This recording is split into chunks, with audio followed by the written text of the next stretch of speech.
Hello, bonjour et bienvenue encore une fois de plus sur Prophétique Atmosphère. Je m'appelle Séraphin Kassongo et aujourd'hui nous allons parler de prophètes. Qui sont les prophètes? C'est quoi les prophétiques? Qui est le prophète? C'est qui un prophète? Alors vous devez comprendre qu'un prophète c'est une personne qui parle par la voix de Dieu. C'est un porte-parole de Dieu. Un prophète c'est un porte-parole de Dieu. Donc c'est quelqu'un qui est venu mais qui parle avec le nom de Dieu, qui parle sur la puissance ou le pouvoir du nom de Dieu. Et les prophètes, ce sont des gens que Dieu utilise pour parler, révéler ou dénoncer quelque chose qui devait arriver dans le futur ou faire comprendre sur l'événement, sur quelque chose qui a déjà eu à passer, mais l'homme n'avait rien compris. Alors, vous allez comprendre que la Bible a déjà parlé plus de 133 prophètes, que la Bible a déjà souligné, la Bible a parlé, a enseigné, a parlé sur le prophète.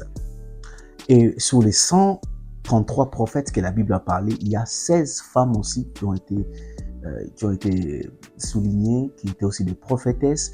Et il y a aussi beaucoup d'autres personnes qui ont également prophétisé, notamment les 70 anciens d'Israël, qui nous explique la Bible dans Nombre. Je suis dans le livre de Nombre, chapitre 11, le verset 25. Nombre 11, 25, la Bible dit: l'Éternel descendit dans la nuée et parla à Moïse, prit de l'esprit qui était sur lui et le mit sur les 70 anciens. Et dès que l'esprit reposa sur eux, ils prophétisèrent, mais ils ne continuaient pas. Amen. Ici, vous allez comprendre que les 70 personnes ici, les 70 anciens d'Israël, ont prophétisé parce que l'Esprit de Dieu était descendu sur eux. Est-ce que parce qu'ils ont prophétisé, ce sont des prophètes? Parce que si vous écoutez ici, la Bible est en train de nous dire qu'ils ont prophétisé, mais ils n'ont pas continué à prophétiser. Mais je pense que nous allons développer ces points dans l'autre mission. Mais aujourd'hui, d'abord, je vais donner juste la définition du prophète. Donc, j'étais en train de dire que le prophète, c'est les porte-parole de Dieu. Donc, quand Dieu veut parler à son peuple, il utilise ce qu'on appelle le prophète. On va voir encore dans le livre de 1 Roi, chapitre 18, le verset 4, la Bible est en train de dire: alors que Jézabel extermina les prophètes de l'Éternel, Abdias prit 100 prophètes qu'il cacha 50 par 50 dans une caverne, et il avait nourri de pain et d'eau. Amen. Et si vous allez comprendre, on parle encore des 100 autres prophètes que Abdias avait cachés. Mais vous allez comprendre, c'est que pendant que Jézabel avait régné, et les prophètes qui étaient cachés ici ne prophétisaient pas à ces moments. Mais c'était des prophètes, ils ont été appelés comme prophètes, mais Abdias les a gardés pour garder la voix de Dieu pendant que Jézabel était en train de tuer tous les prophètes. Alors lui, il a conservé, il a caché ces 100 prophètes pour dire que non, on doit garder le porte-parole de Dieu pour entendre la voix de Dieu. On peut encore aller dans le livre de Genèse, chapitre 20, le verset 7.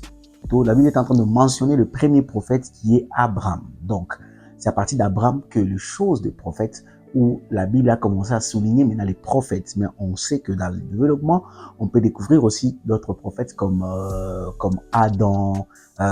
Pourquoi j'ai dit comme Adam? Parce que Adam, quand il dormait, Dieu a pris la côte d'Adam, il a créé la femme. Mais quand Adam se réveille, il voit la femme, il dit: voici l'os de mes os. Personne n'avait dit à Adam qu'on a pris sa côte, on a créé avec ça la femme.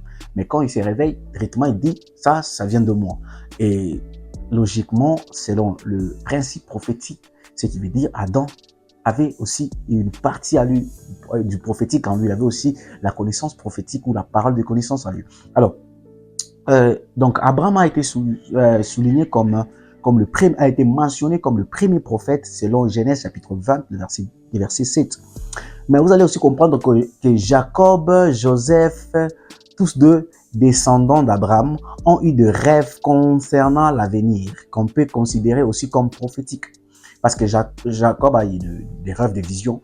Joseph aussi a eu des rêves. Et on peut aussi, les rêves qu'ils ont eu, on peut les considérer aussi comme le message prophétique. Moïse, appelé homme de Dieu, est considéré aussi comme un grand prophète. Selon Deutéronome, chapitre 34, le verset 10, la Bible dit quoi? Il n'y a plus paru en Israël de prophète semblable à Moïse que l'Éternel connaissait face à face. 11. Nul ne peut lui être comparé pour tous les signes et les miracles que Dieu l'envoya faire au pays d'Égypte, contre Pharaon, contre ses serviteurs et contre tout son pays. Amen. Et si vous allez comprendre que la Bible est en train de mentionner, de dire que Moïse était le grand prophète. Pourquoi Moïse était le grand prophète? Parce que le miracle, les prodiges, les signes qui lui accompagnaient, jusqu'à présent, on n'a pas encore vu ça. Et je ne sais même pas si on peut voir ça à part les Christ, bien sûr. Parce que vous allez comprendre que Moïse est le seul prophète qui parlait avec Dieu face à face selon Deutéronome 34.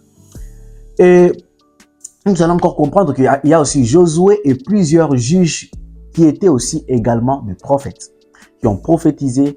Le dernier des juges et Samuel a entendu aussi la voix de Dieu alors qu'il était enfant.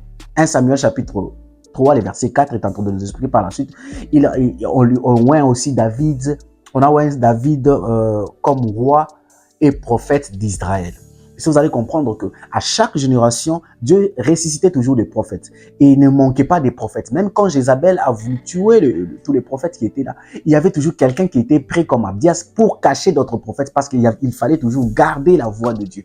Donc un prophète en général ou en définition, en Némo, un prophète, il est porte-parole de Dieu. C'est quelqu'un qui vient nous apporter la bonne nouvelle. C'est quelqu'un qui vient nous révéler les choses que nous, on ne peut pas voir, que nous, peut-être, on ignorait. Et c'est là qu'on appelle un prophète. Alors, Matthieu chapitre 3, les versets 1. La Bible est en train de nous parler de Jean-Baptiste qui annonce l'arrivée de Jésus. Alors, Jésus-Christ est venu comme le grand prophète. Il est venu nous annoncer des choses qu'on ne connaissait pas. Il est venu même nous donner des choses qu'on ne connaissait pas parce que Jésus-Christ a annoncé beaucoup de choses, a parlé du royaume, a parlé de tout ce qu'un prophète pouvait faire. Jésus-Christ aussi les a fait. Et vous devez encore comprendre que Actes des Apôtres 9, 10 et Actes des Apôtres 21, 9, où on a encore mentionné d'autres activités ou actions prophétiques, où on voit Philippe qui prophétisait, on voit la grâce ou le don prophétique en train de travailler, on voit la spiritualité qui s'est maintenant engagée. Et Apocalypse chapitre 11, le verset 3, la Bible est en train de dire qu'il y aura 2 témoins qui viendront prophétiser. Et par là, vous allez comprendre que le prophétique a commencé au début et le prophétique va encore terminer. Donc, selon Apocalypse chapitre 11, le verset 3, on va comprendre par là qu'il y aura un moment, Dieu n'aura pas besoin de pasteurs, n'aura pas besoin des évangélistes, n'aura pas besoin d'autres ministères, mais Dieu aura juste besoin de 2 prophètes. Il aura juste besoin du ministère prophétique pour annoncer la fin du temps. Alors, que Dieu vous bénisse.